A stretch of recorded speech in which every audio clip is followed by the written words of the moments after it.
আছেন। আমি এখন আছি তজিমুদ্দিন লালমোহন উপজেলা। এটা হচ্ছে ভোলা। তো চর উমেদ ৭ নং ওয়ার্ড। তো আমরা আসলে খুবই খারাপ অবস্থায় আছি। তো মেজর হাফেজ ওনার কাছে একটাই চাওয়া, আমাদের এই ভোলাবাসীদের জন্য কিছু করে দাও। যেমন লালমোহন, এই এলাকার মানুষগুলো সবাই খুবই অসহায়। যেমন আমরা রাস্তা নিয়ে যেমন দেখেন, এই যে রাস্তার অবস্থাগুলো দেখেন, মানে এই রাস্তাটা অনেক আছে, কোনো কাজ ধরে না, কোনো কাজই তারা ধরে না। আর ধরলেও বাজেট উঠায়। বাজেট উঠানোর পরে কোনো কাজ হয় না। আপনি রাস্তাগুলো দেখান।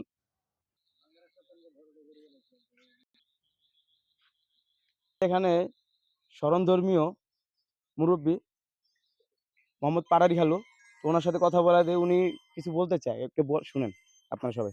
আসসালামু আলাইকুম খালু। আসসালামু আলাইকুম ওয়া আপনি রাহমাতুল্লাহি একটু ওয়া বলেন তো বারাকাতুহু। আমাদের এখানকার অবস্থা কি অবস্থা আছে? আচ্ছা ভাই, আমরা লালমোহন তদুমতি থেকে বলছি।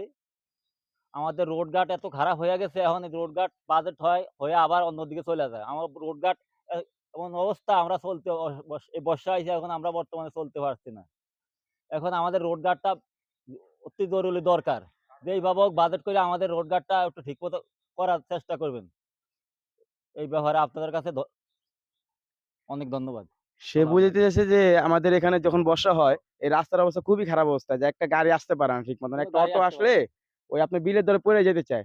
তো আমাদের অবস্থা অনেক খারাপ। তো আমি চাই মেজর হাফেজের উদ্দিনের কাছে এই ভিডিওটা যাক, যাতে আমাদের একটু দেখুক। আমরা অনেক অসহায় রাস্তা নিয়ে। এই শত শত মানুষ, এখানে হাজার হাজার মানুষ বসবাস করে এই এলাকাটায়। সব রাস্তা হয়ে গেছে, কিন্তু আমাদের এই রাস্তার হয় নাই। সেদিন ২ টা গাড়ি আসলে একটা পইড়া গেছে। একটা পড়ে গেছে। তাহলে দেখেন আমরা এইভাবে কতদিন চলবো? আমরা এভাবে পারতেছি না আর।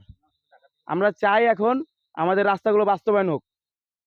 আমরা ঢাকা ঢাকা শহর থাকতে চাই না। আমরা সবাই গ্রাম অঞ্চলে আসতে চাই। আমাদের রাস্তাঘাট ঠিক করুক।